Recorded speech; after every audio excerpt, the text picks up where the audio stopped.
I had a couple patients who would come to my office together, one in her late 70s, the other in her early 80s. Both were using hormone replacement therapy systemically as well as vaginal estrogen because they were both sexually active. In fact, they were single women who liked to go to bars together. They would arrive in my office to make sure that their vaginas were nice and healthy before they'd go out. It's not my decision as a healthcare provider. How long you want to use hormones is your decision. Can you start hormone replacement therapy if you're postmenopausal? Absolutely.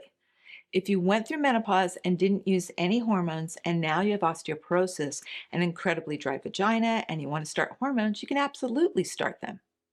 Are you going to have more issues if you initiate hormone replacement therapy when you're older? Well, if you haven't had any estrogen on board for 20 years, estrogen will wake up certain body parts.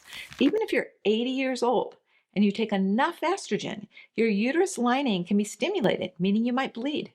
And your tissues are still alive and viable, and hormones can bring them out of hibernation. So you want to start out very low and slow when you first initiate hormones if you've been menopausal for more than 10 years. If you're well into postmenopause, we're going to gradually titrate your dose to reduce symptoms. You don't necessarily need high doses to get a good effect. Well, there's always a potential that if you use hormones between the ages of 60 and 70, you may have an increased risk for breast cancer. The risk is very different for every woman.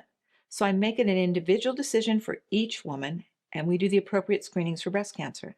We check bone density with a DEXA scan and make sure that she's not actively losing bone with a urine cross-link test. We check the rest of her hormones too.